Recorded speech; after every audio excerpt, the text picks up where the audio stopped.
Welcome to English Baba channel class 9 English new book Kaveri का chapter number 3 है winds of change.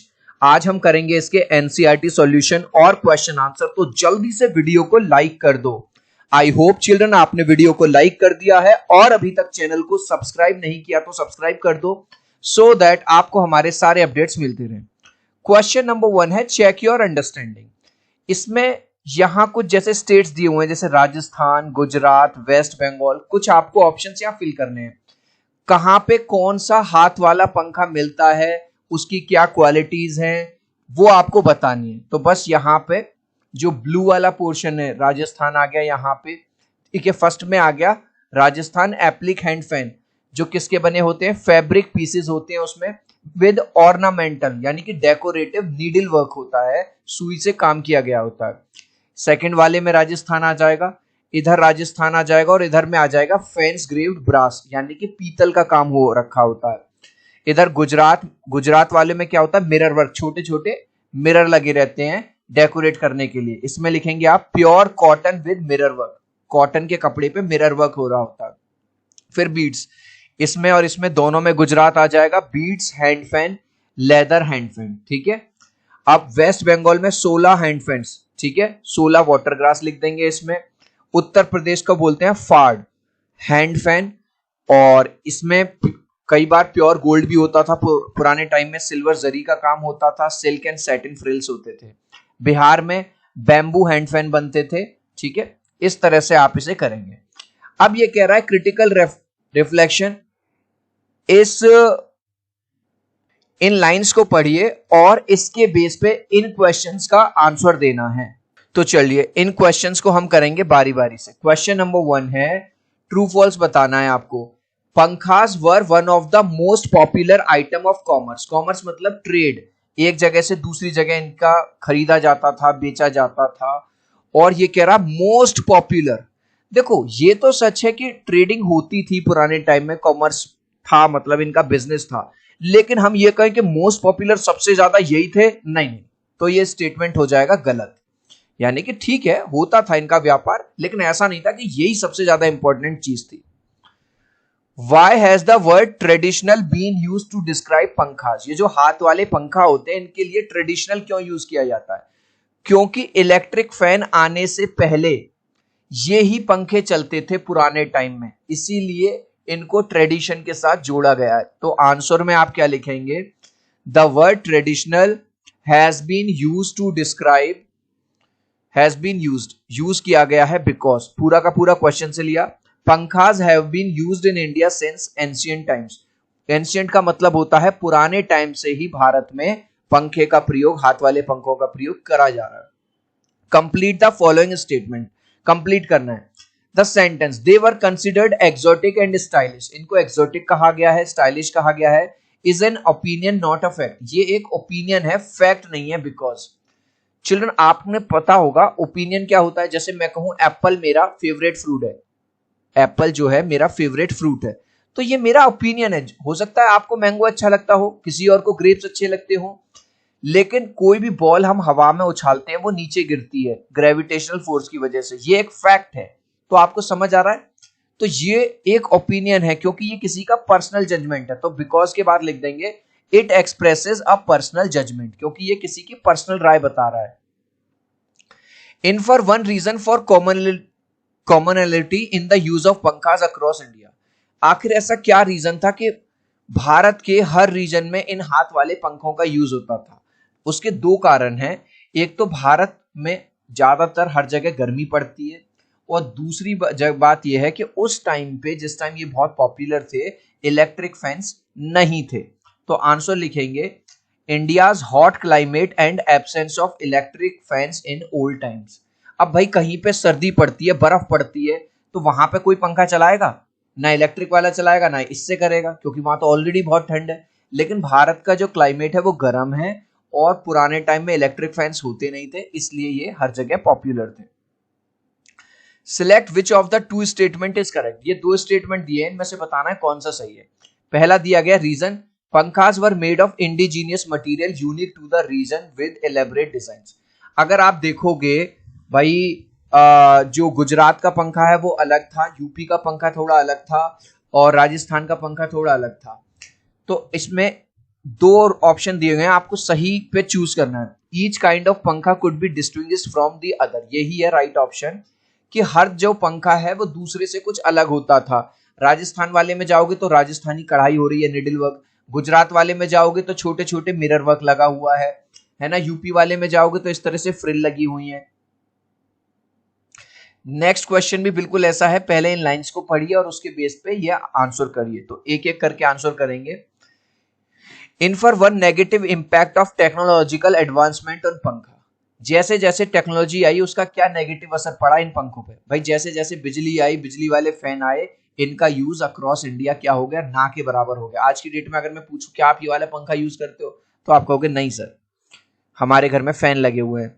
तो answer है pankhas are slowly losing their presence among Indians. तो negative एक असर ये पड़ा कि भारतीयों के बीच में जो पंखा एक टाइम पे इतने इंपॉर्टेंट हुआ करते थे, अब उनकी वैल्यू कम हो रही है। Complete the statement. The writer refers to pankhas not just an object but as a culture. Writer जो है पंखा को केवल एक चीज नहीं मान रहा, ऑब्जेक्ट, पर कल्चर भी मान रहा है। क्यों? अभी हमने देखा था कि हर अलग अलग तरह के पंखा में जिस स्टेट से पंखा आ रहा था उसके वहां का कल्चर जुड़ा हुआ था। यूपी में यूपी वाला वो फ्रिल जैसा वो दिख रहा था, है ना।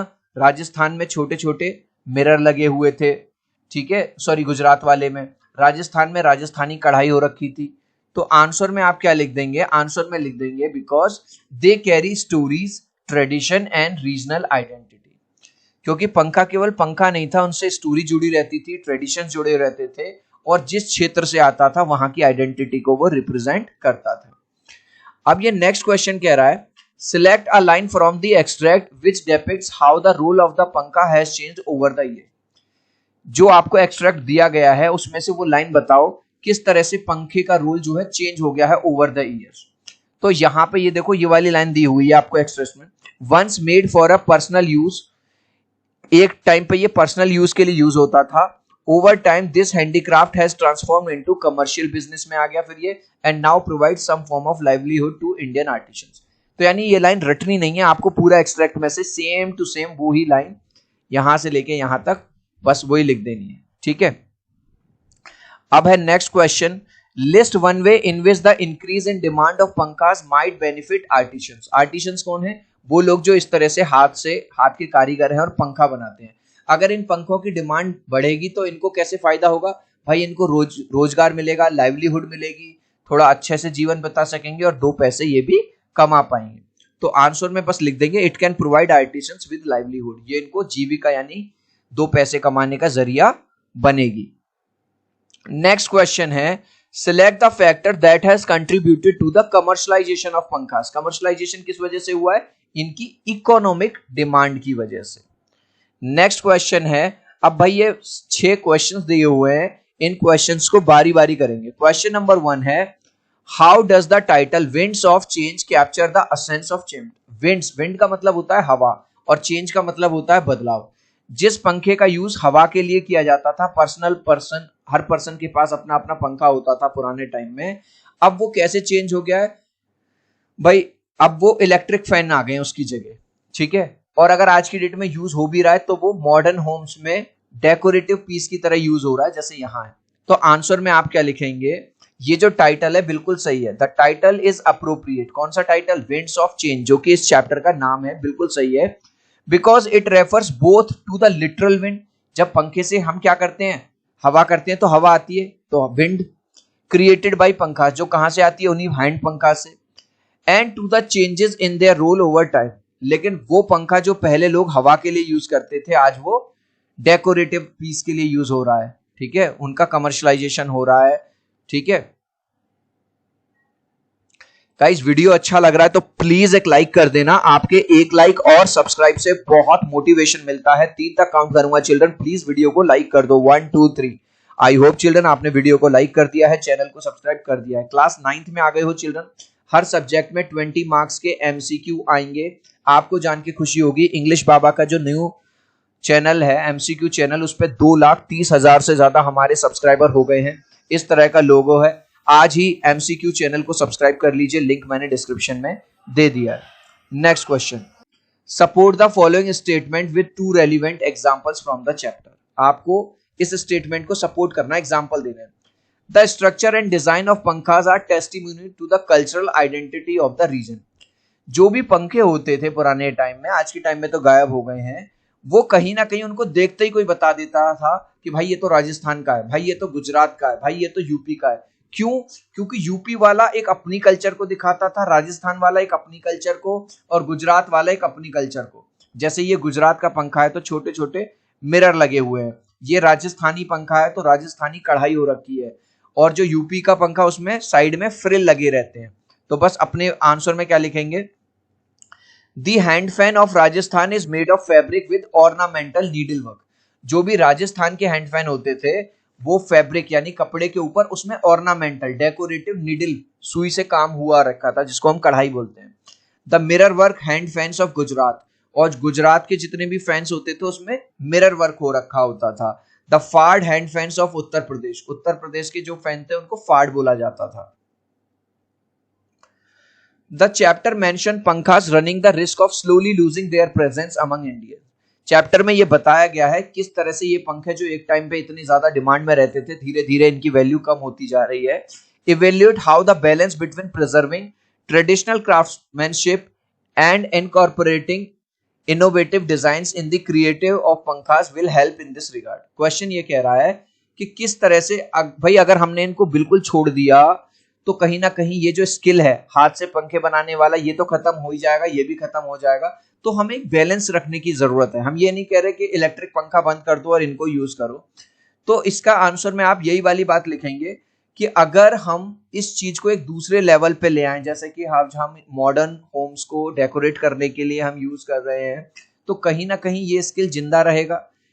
इससे जो जुड़े हुए जो लोग हैं उनको रोजगार मिलता रहेगा, उनका घर, उनकी रोटी चलती रहेगी। तो आंसर में लिखेंगे preserving traditional craftsmanship protect the cultural identity. अगर हम इसको प्रिजर्व करेंगे, प्रोटेक्ट करके रखेंगे, इस क्राफ्टमैनशिप मतलब क्योंकि ये काम मशीनों से नहीं होता, हाथों से होता है, तो ये हमारी कल्चरल आइडेंटिटी को बनाए रखेगा। while innovative designs increase their usefulness in modern times। और इसमें भी आजकल क्या है कि इनोवेटिव डिजाइन आ रहे हैं, जैसे यहाँ पे ये देखो, तो इस यूज कर लिया हमने, मॉडर्न तरीके से यूज कर लिया। क्या कभी किसी ने सोचा था कि पंखे को हम एक डेकोरेटिव पीस की तरह यूज करेंगे? How might initiative such as pankha making workshop contribute to the preservation of this traditional craft. Children, workshop का मतलब जिसमें कोई चीज बनाना सिखाई जाए। तो ये कह रहा है पंखा मेकिंग अगर जो क्राफ्ट है, अगर इसकी वर्कशॉप हो तो किस तरह से हम इस आर्ट को जिंदा रह सकते हैं। अगर इसकी रेगुलर वर्कशॉप होंगी तो नए नए लोग भी इस चीज को बनाना सीखेंगे। जब वो बनाना सीखेंगे तो एक जनरेशन से दूसरे जनरेशन में ये क्राफ्ट, हमने अभी द पॉट मेकर वाली स्टोरी पढ़ी थी, उसमें एक लेडी है जो अपनी बच्ची को जिसकी बच्ची क्या सीखना चाहती थी, किस तरह से पॉट्स बनाए जाते हैं। तो वो गांव वाले सरपंच कहता है कि भाई तुमको अपनी बेटी को सिखाना ही होगा, क्योंकि ये एक ऐसा स्किल है जो एक पीढ़ी से दूसरी पीढ़ी में जाना चाहिए। सेम यहाँ पे बात हो रही है। सच वर्कशॉप्स कैन स्प्रेड अवेयरनेस। अगर इस तरह की वर्कशॉप लगेंगी तो लोगों में अवेयरनेस बढ़ेगी। And help preserve traditional techniques. और जो ट्रेडिशनल टेक्निक्स हैं हाथ से पंखा बनाने वाली, वो भी हमारी जिंदा रहेंगी बाई पासिंग दैम ऑन। मतलब एक पर्सन से दूसरे पर्सन में, एक पीढ़ी से दूसरी पीढ़ी में ये चीज जाएगी और ये आर्ट कभी खत्म नहीं होगी। The writer mention celebrating pankhas in the concluding part of the chapter. जब चैप्टर खत्म होता है तो वो पंखे को सेलिब्रेट कर रहे हैं। Access how this could be beneficial to artisans and craft. Artisans को कैसे फायदा मिलेगा। Celebrating pankhas can help artisan display their skills, है ना। जब वर्कशॉप लगेंगी, लोग उनको पहचानेंगे, तो लोग कहीं ना कहीं उनके स्किल को पहचानेंगे, उनकी जो पॉपुलैरिटी है वो दोबारा से आएगी मार्केट में पंखों की, एंड अर्न बेटर लाइवलीहुड। और जो हमारे आर्टिशंस हैं बेचारे, जो हाथ से इस तरह के पंखों को बना के बेच रहे हैं, उनकी भी रोजी रोटी चलती रहेगी, उनका भी घर चलता रहेगा। How does the restriction of the use of पंखा for decorative purpose reflect the changing cultural role of these traditional fans in modern India? Question ये पूछ रहा है कि आज की डेट में पंखे से जो उसका असली काम था हवा करना, वो तो कोई नहीं कर रहा, लेकिन आज की डेट में मॉडर्न तरीके से, जैसे यहाँ पे दिखाया गया है कि घर में इसको एक डेकोरेटिव पीस की तरह यूज किया गया है दीवार पर, काफी सुंदर भी लग रहा है, ठीक है। तो यहाँ पे इसका जो यूज है वो कंप्लीटली चेंज हो गया। It shows that pankhas are no longer used much but they are being used as decorative and cultural object. ये बताता है कि आज की डेट में अगर हम बात करें तो पंखे का यूज उस तरह से नहीं हो रहा जिस तरह से इसका यूज होता था एंशिएंट टाइम में, क्योंकि उस टाइम पे इलेक्ट्रिक फैंस नहीं थे। लेकिन अब आज की डेट में इसको एक डेकोरेटिव पीस की तरह या कल्चरल ऑब्जेक्ट की तरह यूज किया जा रहा है। अब ये वाला जो क्वेश्चन है, इस क्वेश्चन में आपको ये कुछ वर्ड्स दिए गए हैं, exotic and stylish, thread and wool, ornate and grace, villages and towns. ये आपको इसमें भरने हैं। जो अपीयरेंस वाली चीज है वो इसमें भर दो, जो जगह वाली चीज है वो प्लेस वो इसमें भर दो, और जो मटेरियल है, अब जैसे सिल्क और ब्रास क्या है, ये एक मटेरियल है तो वो मटेरियल वाले में चला जाएगा। प्लेस जगह, विद इन एंड आउटसाइड, ठीक है। और यहाँ पे आया था विलेज एंड टाउन, ये सब प्लेस में आ जाएगा। तो आंसर में क्या लिखेंगे?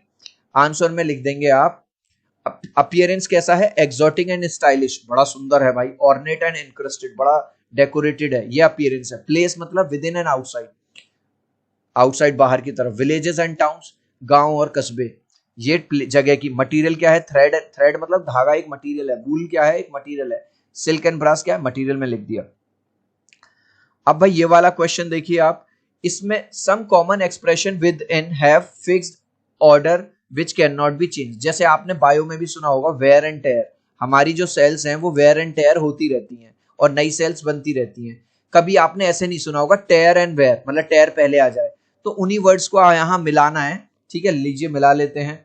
जैसे फर्स्ट में आ गया वेयर एंड टेयर, इसका मतलब क्या होता है? The damage to an object due to normal use. जैसे आप जूते पहनते हो, लगातार वो घिसते घिसते घिसते घिसते उनका सोल घिसने लगता है, खराब होने लगता है, टूट फूट होने लगती है। दूसरा है fast, fast and cut, to make a quick और सडन एस्केप, जल्दी से भाग जाना कहीं से बच के। फैक्ट एंड फिगर्स का मतलब है फैक्ट के साथ आएगा figure. Accurate and detailed information, बिल्कुल सही जानकारी। All and sundry, everyone, not just a few special people, मतलब जैसे कोई अच्छा आदमी है उसने पार्टी में सब लोगों को बुलाया, ऐसा नहीं केवल अमीरों अमीरों को बुलाया। ऑल एंड सन्ड्री, ठीक है। ये देखिए time and again, often, on, many और ऑल ओकेजन्स, मतलब ऑफन जो जल्दी जल्दी होता है। Thick and thin, even when there are problems और डिफिकल्टीज, मतलब कई बार कहते हैं ना कि ये मेरा जो दोस्त है मेरे थिक और थिन में मेरे साथ रहा, मतलब अच्छे टाइम में भी और बुरे टाइम में भी। और लास्ट है इसमें आपका hard and fast, in difficult situation without help और मनी। चलिए अब नेक्स्ट क्वेश्चन हमारा आ रहा है, now match the following meanings with the correct words pair created. ये जो आपने ऊपर पढ़े हैं इनमें से कौन कौन से आ रहे हैं? जैसे इन अ डिफिकल्ट सिचुएशन, इसका मतलब क्या होगा? इन अ डिफिकल्ट सिचुएशन का मतलब होगा high and dry. The damage to the object, किसी भी चीज को डैमेज होने लगता है जब हम उसको यूज करने लगते हैं, तो इसका मतलब है wear and tear. Accurate and detail information का मतलब है facts and figures. Even when there are problems और डिफिकल्टीज, इसका मतलब है थ्रू थिक एंड थिन, मतलब अच्छे टाइम में भी और बुरे टाइम में भी। Everyone, not just a few special one, सबको बुलाया गया। All and sundry, often, on many और ऑल ओकेजन्स, यानी कि time and again. To make quick and sudden escape, cut and run. Next जो क्वेश्चन है इनको कॉलोकेशंस बोला जाता है। इसमें क्या करना है? चूज द अप्रोप्रिएट वर्ड, आपको चूज करना है। The students have to dash the English exam to, बच्चों को कल एक इंग्लिश एग्जाम देना है। याद रखना एग्जाम देने के लिए हम हमेशा टेक लगाते हैं। हिंदी में ऐसा लगता है कि गिव आएगा लेकिन टेक आएगा। The interviewer asked the candidate to have a seat, इसमें आएगा हैव। इंटरव्यूअर ने कहा कि भाई अपनी सीट ले लो। My scooter ran into a car, ran into a car का मतलब मेरा जो स्कूटर है वो कार से टकरा गया। आई मस्ट टेक रेस्पॉन्सिबिलिटीज, मुझे मेरी जिम्मेदारी लेनी चाहिए for my success. I would like to improve my grammar, मैं अपनी ग्रामर को इम्प्रूव करना चाहूंगा। नेक्स्ट अंडरलाइन करनी है verbs. In modern times pankhas have become present perfect. Present perfect में क्या होता है चिल्ड्रन? हैज या हैव लगा के हम मेन वर्ब की थर्ड फॉर्म लगा देते हैं। जैसे मैंने अपना होमवर्क कर लिया है, I have done my homework. Gujarat industries home based women workers have worked, तो इसमें अंडरलाइन करेंगे आप have worked. Many tribes in India, इसमें हो जाएगा have adopted. Once made for personal use this handcraft has transformed. इसने कहा था अंडरलाइन करना है वर्ब्स को। अब ये है, इसमें भी प्रेजेंट परफेक्ट भरना है। प्रेजेंट परफेक्ट में हम क्या करते हैं, हैज या हैव लगा के मेन वर्ब की थर्ड फॉर्म लगाते जाओ।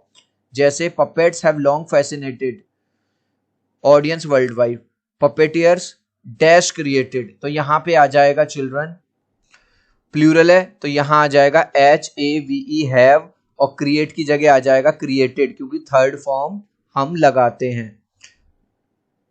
नेक्स्ट, दे डैश, तो दे प्लूरल है तो दे के साथ क्या लगाएंगे हम, दे के साथ हम लगा देंगे हैव, और मास्टर की जगह आ जाएगा मास्टर्ड। क्यों आया, क्योंकि थर्ड फॉर्म लगेगी। फिर आगे देखिए, पपेट्री, पपेट्री एक आर्ट है तो आर्ट हैज, इवॉल्व की जगह आ जाएगा इवॉल्व, EVOLVED। क्या आप देख रहे हो, हर जगह मैं थर्ड फॉर्म का यूज कर रहा हूं। मैनी पपेटर्स, कई लोग, तो प्लूरल लगेगा हैव, पास की जगह आ जाएगा बेटा passed, PASSED, down ensuring its continuity. They लगा हुआ है सब्जेक्ट, तो यानी कि हैव लगेगा। Perform, they have performed in theatres, ठीक है। इस तरह से इस लास्ट क्वेश्चन का आंसर आप मुझे दोगे कमेंट सेक्शन में, देखूंगा कितने बच्चे राइट आंसर देंगे। Electric fans have replaced hand pankhas in India. Bharat में जब से इलेक्ट्रिक फैंस आए, उन्होंने जो इंपॉर्टेंस है हैंड, हाथ वाले पंखों की, वो कम कर दी, रिप्लेस कर दिया। ये स्टेटमेंट ट्रू है या फॉल्स है? आप चाहो तो अपने आंसर में कमेंट में A या B लिख देना, मैं समझ जाऊंगा। सो आई होप मेरा ये वीडियो आपको बहुत अच्छा लगा होगा। प्लीज वीडियो को लाइक कर देना, चैनल को सब्सक्राइब कर देना। अब हम मिलते हैं अगले वीडियो में, बाय बाय।